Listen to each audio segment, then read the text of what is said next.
हे एक छोटासा व्हिडिओ आहे अँड हे तुम्हाला प्लांट रिप्रोडक्शन मधला एक इम्पॉर्टंट पार्ट जो आहे डेव्हलपमेंट ऑफ एम्ब्रियो ते एक्सप्लेन करण्यासाठी मी हे व्हिडिओ स्पेशली बनवलाय सो दॅट तुम्हाला प्रोसेस कळेल की एम्ब्रियोचा डेव्हलपमेंट नेमकं कसं होतोय. ओके, सो प्लीज प्रत्येकाने थोडासा फोकस करा, म्हणजे थोडा ऐका की नेमकं डेव्हलपमेंट कसा होत असतो. So first of all students, आपण एक टॉपिक पाहिला होता लास्ट लेक्चरला जो होता डबल फर्टिलायझेशन. प्रत्येकाने हे टॉपिक पाहिला होता डबल फर्टिलायझेशन, ज्याच्यामध्ये आपण बघितलं होता की एक मेल गॅमेट फ्युज्ड होतो फीमेल गॅमेट बरोबर अँड फॉर्म करतो झायगॉट. ओके, सो हे टॉपिक ऑलरेडी लास्ट लेक्चरला झाला होता. मेल गॅमेट एन असतो, फीमेल गॅमेट एन असतो and zygote is your 2n. So we can say that zygote is your diploid one. Okay, now जो next topic आहे तो हे होता की दोन मेल गॅमेट होते आपल्याकडे.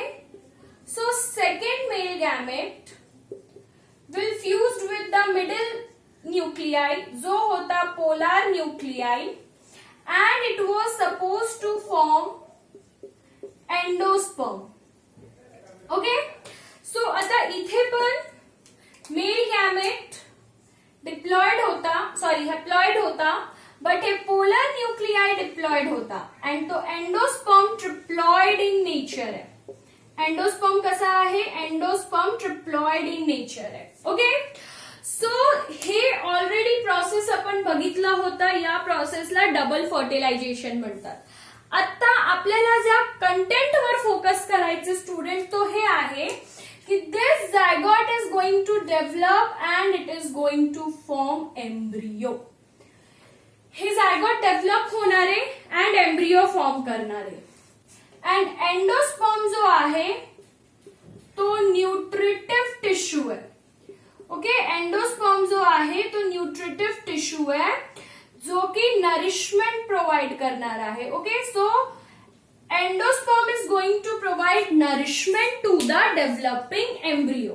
So आता जो टॉपिक मला तुम्हाला सांगायचा आहे तो आहे डेव्हलपमेंट ऑफ एम्ब्रियो. सो आता स्टेप बाय स्टेप बघूया डेव्हलपमेंट ऑफ एम्ब्रियो कसा होतो. प्लीज प्रत्येकाने फोकस करा. So first of all zygote draw करूया. So this one is the zygote. Suppose हे झायगॉट आहे, हे वन सेल स्ट्रक्चर आहे, प्रत्येकाला दिसत असेल. This is zygote and this is a one cell structure. Okay, हे एक वन सेल स्ट्रक्चर आहे, सिंगल सेल आहे. आलं लक्षात? आता ह्याचा एक डिव्हिजन होणार आहे. It will undergo a division. So obvious आहे की झायगॉट जो आहे तो डिप्लॉइड आहे. सो आता मियोसिस होणार नाही, मियोसिस होण्याचे चान्सेस नाही. सो मायटोसिस डिव्हिजन होणार आहे. झायगॉट कुठला डिव्हिजन अंडरगो करणार आहे? Zygote is going to undergo mitosis division and हे डिव्हिजन एसिमेट्रिकल असणार आहे. डिव्हिजन कसं असणार आहे? Asymmetrical division. Why asymmetrical division? का एसिमेट्रिकल डिव्हिजन असा वर्ड का वापरला आपण? एसिमेट्रिकल डिव्हिजन कारण टू अनइक्वल सेल्स फॉर्म होणार आहे. ओके, सो झायगॉट जो आहे बेसिकली तो एक सिंगल सेल स्ट्रक्चर आहे अँड तो एक डिव्हिजन करणार आहे. कुठला डिव्हिजन करणार आहे? मायटोसिस. तो डिव्हिजन कसा असणार आहे? एसिमेट्रिकल डिव्हिजन असणार आहे. ओके, डिव्हिजन सिमेट्रिकल नाहीये, एसिमेट्रिकल आहे. एसिमेट्रिकल म्हणजे टू अनइक्वल सेल्स प्रोड्युस्ड होतील. Okay, so now there will be two sale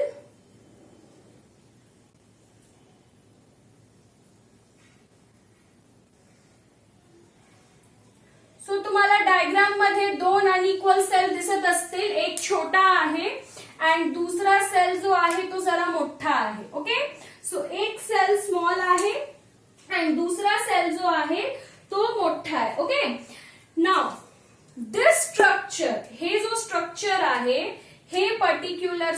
structure एक टू सेल्ड स्टेज आहे.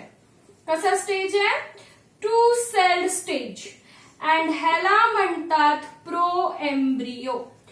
या स्टेजला म्हणतात प्रो एम्ब्रियो.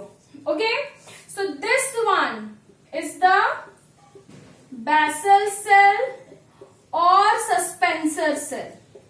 जो मोठा आहे त्याला बॅसल सेल किंवा सस्पेन्सर सेल म्हणतात. अँड जो स्मॉल आहे त्याला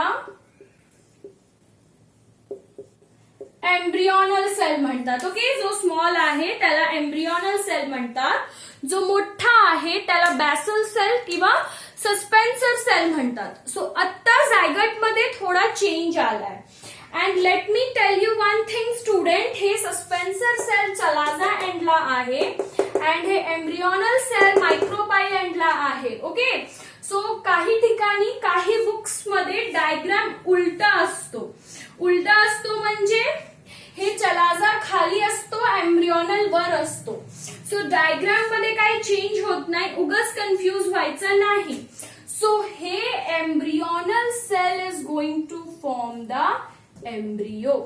हे एम्ब्रियोनल सेल काय फॉर्म करणारे? एम्ब्रियो फॉर्म करणारे. सो हे फर्स्ट बेसिक पार्ट प्रत्येकाला समजलं असेल की एक झायगॉट आहे, त्या झायगॉटचा मायटोसिस डिव्हिजन होतोय विच इज एसिमेट्रिकल डिव्हिजन. दोन अनइक्वल सेल्स प्रोड्यूस्ड होत आहेत. एक मोठा सेल आहे which is called basal cell and एक स्मॉल सेल आहे which is called embryonal cell. And या टू सेल्ड स्टेजला आपण प्रो एम्ब्रियो म्हणतोय. काय म्हणतोय? Pro embryo. आता पुढचा पार्ट बघूया. सो आता पुढचा पार्ट आपण बघूया. सो आता बघा प्लीज स्टुडंट्स, हे तुमचा जो सेल आहे प्रो एम्ब्रियो, मी तो परत ड्रॉ करते. ऍक्च्युली बोर्ड जरा आपला क्लास एवढा मोठा नाहीये, सो मला डायग्राम असा ड्रॉ करावा लागतोय. सो हे प्रो एम्ब्रियो आहे. प्रत्येकाला आठवत असेल, आत्ताच पाहिलं आपण two cell stage proembryo. Okay, हे जो मोठा सेल आहे this is your basal cell और this is your suspensor cell. And हे जो छोटा सेल आहे this is your embryonal cell. आता काय होणार आहे? खूप बदल होणार आहे. प्रो एम्ब्रियो नंतर आता जो एम्ब्रियो फॉर्म होणार आहे, म्हणजे आता जो डेव्हलपमेंट असणार आहे त्याच्यात जो एम्ब्रियो आपल्याला दिसणार आहे तो ग्लोब्युलर आहे. सस्पेन्सर सेल कडे फोकस करा. सस्पेन्सर सेल काय होणार आहे? सस्पेन्सर सेल डिवाइड होणार आहे ट्रान्सवर्सली. सस्पेन्सर सेल काय होणार आहे? डिवाइड होणार आहे ट्रान्सवर्सली and it will form 6 to 10 suspensor cell. It will form 6 to 10 suspensor cells. Okay? So एक खूप मोठा सेल असेल, हे मोठा सस्पेन्सर सेल आहे, त्याच्या खाली असे छोटे सस्पेन्सर सेल्स असतील. स्लोली सेल्सची साईज बघा रिड्यूस्ड होतीये, फाइनली अजून रिड्यूस्ड होता है. 1 2 3 4 5 6 7 8 9 10. ओके, सो एक सस्पेन्सर सेल्सचा फॉर्म झाला. एम्ब्रियोनल सेल एक ग्लोब्युलर स्ट्रक्चर असा फॉर्म करणार आहे. Okay, and these are the globular structure. Embryonal cell will form a globular structure like this.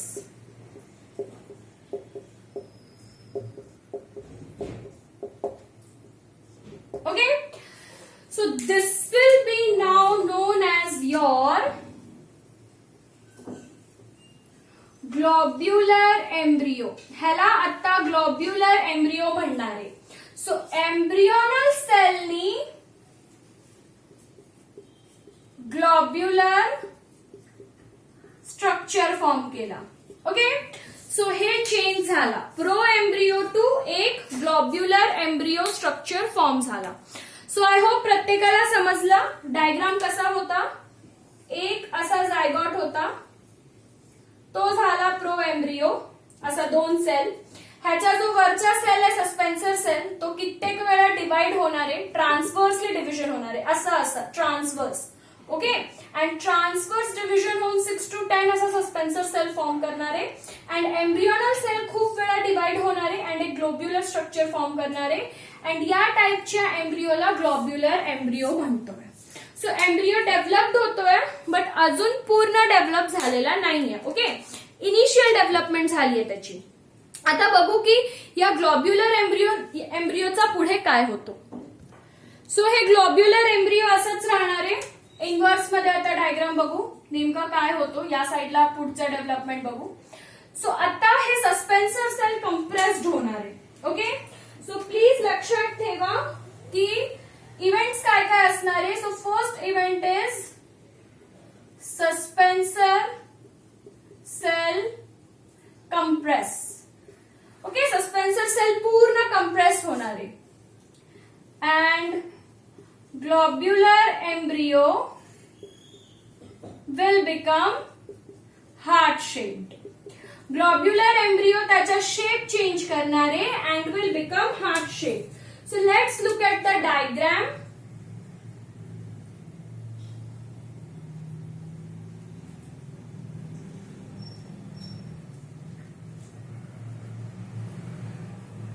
बघा, हे सस्पेन्सर आहे जो कंप्रेस झाला अँड ग्लोब्युलर जो तुमचा स्ट्रक्चर होता तो आता हार्ट शेप्ड झाला.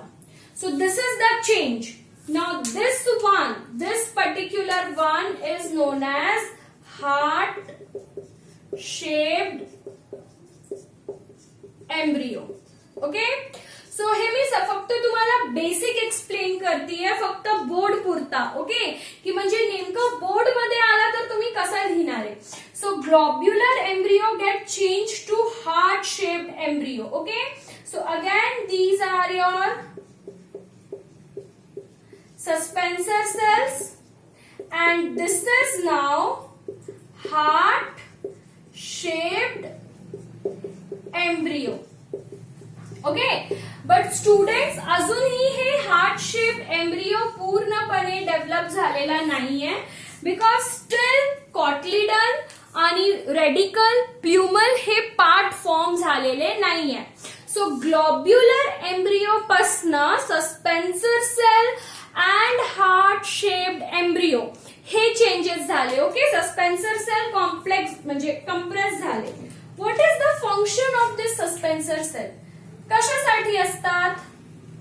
To conduct nutrient from endosperm to embryo. आता जरासा रिकॉल करा, ह्युमन कडे एक स्ट्रक्चर असतो, प्रत्येकाला आठवत असेल, प्लॅसेंटा, जो mother to baby nutrient conduct करत असतो. सो सेम वे मध्ये इथे सस्पेन्सर सेल आहे which is going to conduct nutrient from endosperm to embryo. Okay, so हे सगळे तुमचे सस्पेन्सर सेल्स होते. हे तुमचे सस्पेन्सर सेल्स होते. हे सगळे सस्पेन्सर सेल्स इथे कॉम्प्रेस झाले अँड हे ग्लोब्युलर एम्ब्रियोचा शेप चेंज झाला and it became a heart shaped embryo. Okay, आता बघूया की या हार्ट शेप्ड एम्ब्रियो मध्ये नेमकं काय चेंज होतो.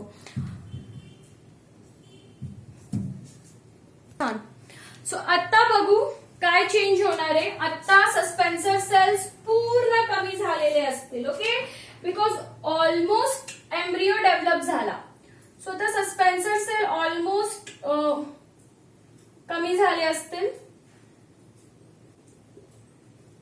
ओके, अँड आता जो हार्ट शेप्ड एम्ब्रियो आहे तो आणखीन डेव्हलप होईल अँड डेव्हलप होऊन एक छान पैकी स्ट्रक्चर फॉर्म करेल. म्हणजे आता बघा मी ड्रॉ करते, असा स्ट्रक्चर फॉर्म होईल.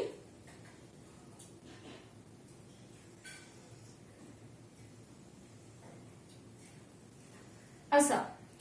सो आता तुम्हाला दिसत असेल काहीतरी एक डिफरंट स्ट्रक्चर फॉर्म झालाय. Let me tell you, confuse होऊ नका. हे सस्पेन्सर इथे आहे तसंच आहे सस्पेन्सर आणि आणखीन कंप्रेस्ड झालाय.